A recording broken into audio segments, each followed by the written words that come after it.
আজি যেটো গোচৰ আছিলে আপোনালোকৰ মনত পৰিব পাৰে এজন আৰটিআই এক্টিভিষ্ট আছিলে দুলাল বৰা নামৰ মানুহজনে গোচৰটো দিছিলে আৰু একেটা বিষয়ৰ ওপৰত মোৰ দুটা গোচৰ ইয়াত আগতে কোৰ্টত চলিছিলে সেই দুইটা এছডিজিএম কলিয়াবৰলৈ পঠিয়াই দিছিলে আৰু আজিও কেছটোৰ হিয়াৰিং হ'ল আমাৰ এডভোকেট আপোনাৰ হাসিম দায়ে আমাৰ এই গোটেই বিষয়টোক লৈ 3 দিন ধৰি হিয়াৰিং কৰিলে আৰু 3 দিন ধৰি আৰ্গুমেণ্ট কৰাৰ পাছত আজি কোৰ্টে এই গোচৰটো 307 বা 306 থাকিব নোৱাৰে অৰ্থাৎ মানুহ হত্যা কৰাৰ গোচৰ এটো নহয় কিন্তু সেই সময়ত আৰু কেইটামান গোচৰ লগাইছিলে যে বহুত মানুহ একেলগতে গুট খোৱা এনেকুৱা ধৰণৰ না সেই ধৰণৰ 144 ব্ৰেক কৰা এনেকুৱা ধৰণৰ যিবিলাক গোচৰ লগাইছিলে সেই সৰু সৰু গোচৰবিলাক দি সেইবিলাক চাৰ্জ ফ্ৰেম কৰি এতিয়া মোক কলিয়াবৰ কোৰ্টলৈ পুনৰ ঘূৰাই পঠিয়ালে একেটা বিষয়ৰ ওপৰত এতিয়া 3টা গোচৰ চলি আছে আপোনালোকে সকলোৱে জানে যে ভাৰতৰ সংবিধান অনুসৰি এটা বিষয়ৰ ওপৰত কেতিয়াও দুটা কেছ হ'ব নোৱাৰে এটা বিষয়ৰ ওপৰত এটাই গোচৰ হ'ব পাৰে কিন্তু মোৰ ওপৰত এতিয়া একেটা বিষয়ৰ ওপৰত বেলেগ বেলেগ ক'ৰবাত মেজিষ্ট্ৰেটে দিছে ক'ৰবাত পুলিচে দিছে আৰু ক'ৰবাত আৰটিআই এক্টিভিষ্টৰ নামত দুলাল বৰাই দিছে তেওঁলোকে চৰকাৰৰ পক্ষত দি একেটা কেছকে এতিয়া 3টা কেছ কৰি এতিয়া মোক আকৌ কলিয়াবৰ কোৰ্টলৈ আগৰ দুটাৰ নিচিনাকৈ আকৌ কলিয়াবৰ কোৰ্টলৈ ঘূৰাই দিলে মই ভাবোঁ যে নিশ্চয় এখন ন্যায়ৰ যুঁজ এখন আমি খেতিয়কৰ পক্ষতহে মাত মাতিছিলোঁ তাৰ বাহিৰে বেলেগ একো কৰা নাছিলোঁ গতিকে ডেফিনেটলি এই কেছত জয়ী হ'ম মোৰ গোটেই অসমত 165টা কেছ আছে 165 আৰু 165টা কেছত এতিয়ালৈকে 32টা কেছত মই এতিয়ালৈকে ৰিলিজ পাইছোঁ ক'তো মোৰ কোনো ফাইনো হোৱা নাই কাৰণ আটাইবিলাক ৰাজহুৱা কাম ক'তো মই চুৰ কৰিবলৈ গৈ কেছত ফচা নাই ক'তো ডকাইত কৰিবলৈ গৈ পইচা কেছত ফচা নাই ক'তো মানুহক টকা ডিমাণ্ড কৰি কেছত ফচা নাই ক'তো মানুহ মাৰি কেছত ফচা নাই গতিকে এইবিলাক চব ৰাজহুৱা কেছ এটা এটাকৈ শেষ হৈছে 32টা কেছ ইতিমধ্যে শেষ হৈ গৈছে মই আপোনালোকক এটা কথা খাটাংকৈ কওঁ যে যদি গুৱাহাটী উন্নয়ন দপ্তৰটো অশোক সিংঘালক দি থাকে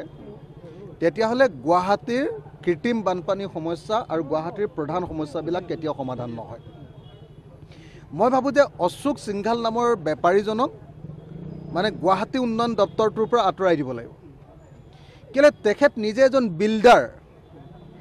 গতিকে বিল্ডাৰ এজনে তেওঁৰ মানে কি হয় গুৱাহাটীৰ মাটিবিলাক তেওঁৰ বিল্ডিং পাৰ্মিশ্যন উলিয়াই কাম কৰাটোৱে তেওঁৰ কাম আছিলে বিল্ডাৰ হয়নে নহয় সেই বিল্ডাৰজনক যেতিয়া মন্ত্ৰী বনাই দিলে উদ্যোগ ভেটাৰখীয়া পঠিয়া হ'লনে নাই বাৰু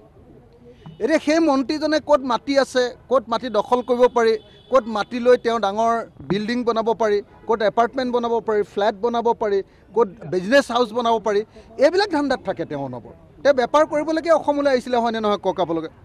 তো তেওঁতো অসমক ভাল পাই অসমলৈ অহা নাই গতিকে সেই মানুহজনৰ হাতত যদি থাকে তেতিয়াহ'লে তেনেকুৱা ধৰণৰ কথা ক'বই তেওঁতো ক'বই যে মেঘালয়ৰ পৰা পানী আহিছে গতিকে মেঘালয়ৰ পৰা অহা পানীয়ে আমি গুৱাহাটীখন যিহেতু সোমাইছে গুৱাহাটীত আমি সেই পানীৰ পৰা ৰক্ষা কৰিব নোৱাৰোঁ তেতিয়াহ'লে চীনৰ পৰা অহা বানপানীৰ কাৰণে অসমৰ বানপানী কেতিয়াও সমস্যাৰ সমাধান নহ'ব তেতিয়া অসমৰ পৰা যোৱা পানীৰ কাৰণে কেতিয়াও বাংলাদেশৰ পানী সমস্যাৰ সমাধান নহ'ব তেতিয়াহ'লে বানপানী সমস্যাৰ এটা অদ্ভুত যুক্তি আনহাতে একেটা সময়তে আমি দেখিবলৈ পাইছোঁ যে এই গোটেই ঘটনাটোৰ কাৰণে আজি জগৰীয়া কৰিছে বিজেপি দলৰ ৰাজ্যিক সভাপতিজনে কলিতা ডাঙৰীয়া কি নাম আছিলে আমাৰ ভৱেশ কলিতা ডাঙৰীয়াই কৈছে যে গুৱাহাটীৰ মানুহৰ গাতহে দুখ বোলে গুৱাহাটীত এনেকুৱা কৃত্ৰিম বানপানী হোৱাৰ কাৰণে গুৱাহাটীৰ কৃত্ৰিম বানপানীৰ কাৰণে কেৱল বিজেপি চৰকাৰৰ গাত দুখ কাৰণ বিজেপি চৰকাৰে যেতিয়া শাসনলৈ আহিছিলে তেতিয়াই তেওঁলোকে প্ৰতিশ্ৰুতি দিছিলে যে প্ৰথমতেই তেওঁলোকে গুৱাহাটী কৃত্ৰিম বানপানী সমস্যাৰ সমাধান কৰিব তেওঁলোকৰ প্ৰথম আৰু প্ৰধান প্ৰতিশ্ৰুতি আছিলে গোটেই অসমৰ বানপানী সমস্যাৰ বানমুক্ত অসম তৈয়াৰ কৰা আৰু গুৱাহাটীত বানমুক্ত গুৱাহাটী তৈয়াৰ কৰা এইটো আছিলে তেওঁলোকৰ প্ৰতিশ্ৰুতি সেই প্ৰতিশ্ৰুতি তেওঁলোকে পূৰণ কৰিব পৰা নাই এতিয়া তেওঁলোকে য'তে ত'তে অপৰিকল্পিতভাৱে য'তে ত'তে কিছুমান ডাঙৰ আপোনাৰ এনেকুৱা ধৰণৰ অভাৰব্ৰিজ বনাইছে যি অভাৰব্ৰিজবিলাক বনাওঁতে মই কৈছিলোঁ যে এইবিলাক কমিশ্যন খাবলৈ বনাইছে মই বনাওঁতে কৈছিলোঁ যে এই অভাৰব্ৰিজবিলাকত লাষ্টত যেতিয়া কৃত্ৰিম বানপানী হ'ব মানুহবিলাক ওপৰত ৰ'বলৈহে জুৰিব এইবাৰ আপোনালোকে নিজে দেখিলে অকল সেই কামটোৰ কাৰণে অভাৰব্ৰিজবিলাক হৈছে যিমান অভাৰব্ৰিজ হৈছে সিমানেই বানপানীৰ প্ৰকোপটো বৃদ্ধি পাইছে ইয়াৰ বিপৰীতে গুৱাহাটীত কি কৰিব লাগিছিলে ইয়াৰ বিপৰীতে গুৱাহাটীত এটা প্লেন কম্প্ৰেহেনচিভ ড্ৰেইনেজ প্ৰজেক্ট এটা পানী ক'ৰ পৰা আহিব সেই পানী কোন পথেৰে যাব আৰু ক'ত পৰিবগৈ তাৰ এটা টোটেল প্লেনিঙৰ প্ৰয়োজন আছিলে সেই কামটো তেওঁলোকে কৰা নাই সেইটো হয় মানে আপোনালোকে চাওক যে আটাইতকৈ দক্ষ মন্ত্ৰী বুলি কয় হিমন্ত বিশ্ব শৰ্মাই গুৱাহাটী প্লেনিঙৰ আটাইতকৈ বেছি দীঘলীয়া মন্ত্ৰী আছিলে হয়নে নহয় তেওঁতো ফেইল এতিয়া আকৌ অশোক সিংঘালক দিলে অশোক সিংঘালটো বেপাৰী তেওঁতো ফেইল হ'বই হয় মানে অশোক সিংঘালে যিটো কথা কৈ আছে আৰু আমাৰ কলিতা ডাঙৰীয়াই যিটো কথা কৈছে যে ৰঙা পানী আহিছে ৰঙা পানীৰ পৰা আমি বচাব নোৱাৰোঁ এইটো আপোনাৰ মেঘালয়ৰ পানী তো এতিয়া ৰঙা পানীৰ ওপৰত গৱেষণা কৰিবৰ কাৰণেতো আমি মন্ত্ৰী বনোৱা নাছিলোঁ ক'লা পানী আৰু ৰঙা পানীৰ ওপৰত গৱেষণা কৰিবৰ কাৰণে আমি মন্ত্ৰী বনাইছিলোঁ কি কাৰণে যে অসমৰ মানুহে আমি টেক্স দিছোঁ গুৱাহাটীৰ মানুহে আমি টেক্স দিছোঁ তোমালোকে ধুনীয়া প্লেনিং কৰি গুৱাহাটীখন বচোৱা গুৱাহাটীখন প্লেন চিটি তৈয়াৰ কৰা স্মাৰ্ট চিটি ক'লে কিন্তু স্মাৰ্ট চিটিত আটাইতকৈ পৃথিৱীৰ ভিতৰতে আটাইতকৈ লেতেৰা চিটিখনৰ নামটো হ'ল গুৱাহাটী গতিকে এই মুহূৰ্তত মই ভাবোঁ যে যদি সঁচাকৈ যদি চৰকাৰখনে এই কাম কৰিব নোৱাৰে ইমিডিয়েটলি আমি অশোক সিংঘালক পদত্যাগ কৰিবলৈ ক'ব লাগে এই মুহূৰ্তত অসমৰ প্ৰত্যেকজন মানুহে গুৱাহাটীৰ মানুহে একদম নাইট মেয়াৰ কটাইছে মানে এনেকুৱা ধৰণৰ দুৰ্যোগ পৃথিৱীত কেতিয়াও হোৱাই নাই পৃথিৱীৰ চাগে কোনো চিটিত এনেকুৱা ধৰণৰ দুৰ্যোগ হোৱা নাই যে মানুহ সন্ধিয়া 4টা বজাত ওলাই গৈ 4:30টাত ওলাই গৈ অফিচৰ পৰা ওলাই আহি ঘৰ পাবৰ কাৰণে ৰাতিপুৱা 3টা বাজিছে এনেকুৱা ধৰণৰ দুৰ্যোগ চাগে পৃথিৱীৰ কোনো মহানগৰত ঘটাই নাই গতিকে এনেকুৱা ধৰণৰ মহানগৰত দুৰ্যোগ ঘটোৱাৰ কাৰণে অশোক সিংঘালে ইমিডিয়েটলি তেওঁৰ পদবীৰ পৰা পদত্যাগ কৰিব লাগে তেওঁক খেদি দিব লাগে আৰু হিমন্ত বিশ্ব শৰ্মাই ডাঙৰ ডাঙৰ কথা কৈ থকাতকৈ এটা প্লেন কৰি এইটোৰ ওপৰত কেবিনেট বৈঠক পাতিব লাগে ইমান যে কেবিনেট বৈঠক দৈনিক পাতি থাকে ভোজমেলবিলাক কৰি থাকে তেওঁলোকে গুৱাহাটীৰ ওপৰত এখন কেবিনেট বৈঠক নাপাতে কিয় আৰু মইতো ভাবোঁ যে গুৱাহাটীৰ নাৱৰ ওপৰত কেবিনেট বৈঠক পাতক তেওঁলোকে বহুত ফেশ্বন শ্ব' কৰি থাকে ন মানে ভেৰিয়াৰ ওপৰত এতিয়া আচলতে অসমৰ গুৱাহাটীত মানে কেবিনেট বৈঠক পাতিব লাগে নাৱৰ ওপৰত আপোনালোকে দৃশ্যটো মনত আছেনে এই যে JCB এখনে যে এনেকৈ JCB এখনত যে ডেকা গাভৰু এসোপাক তুলি লৈ এই যে গুৱাহাটীত যে এনেকৈ ঠেলি লৈ গৈছিলে এই তেনেকুৱা JCB বা ফকলেন এখনৰ ওপৰতে আচলতে হিমন্ত বিশ্ব শৰ্মাই এতিয়া গুৱাহাটীৰ বানপানী সমস্যাৰ সমাধান কৰিবৰ কাৰণে আচলতে কেবিনেট বৈঠক পাতিব লাগে পৰিস্থিতি এনেকুৱা এতিয়া গতিকে এই মুহূৰ্তত মই বিজেপি চৰকাৰক নিন্দা কৰিছোঁ তেওঁলোকে তেওঁলোকৰ প্ৰতিশ্ৰুতি ৰক্ষা নকৰাৰ কাৰণে আৰু অতি সোনকালে কেবিনেট বৈঠক পাতি তেওঁলোকে এটা কম্প্ৰেহেনচিভ ডেইনেট প্ৰজেক্ট ল'ব লাগে আৰু লগতে এই গোটেই বিষয়টোৰ আলোচনা কৰিবৰ কাৰণে অসম বিধানসভাৰ বিশেষ অধিৱেশন আয়োজন কৰিব লাগে মানে বিজেপিয়ে আচলতে UPPL আৰু অসম গণ পৰিষদ দুইটাকে লাট মাৰিলে আৰু সদায় ডাঙৰ পাৰ্টিবিলাকৰ এইটোৱে স্বভাৱ যেতিয়া যি সময়ত প্ৰয়োজন সেই সময়ত খটুৱাই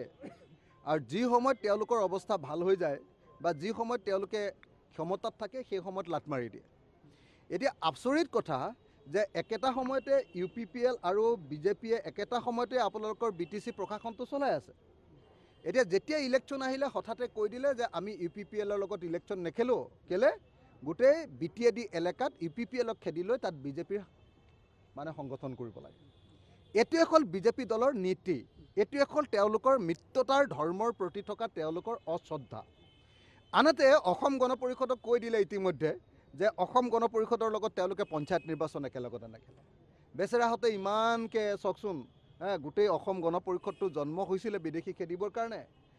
অসম গণ পৰিষদে বিজেপিৰ লগত থাকিবৰ কাৰণে বেচেৰাহঁতে আনকি কাকো সমৰ্থন কৰি দিলে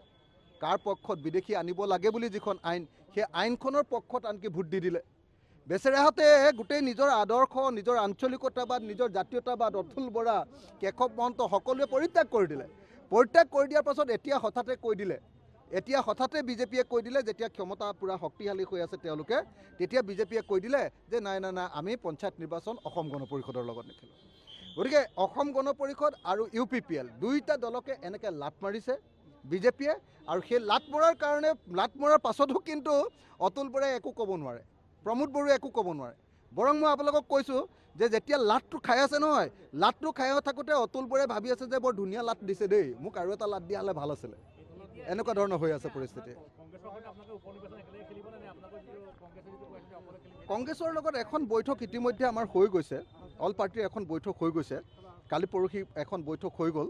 আকৌ অহা 8 তাৰিখৰ দিনা ভূপেন বৰা লুৰিণজ্যোতি গগৈ আৰু আমি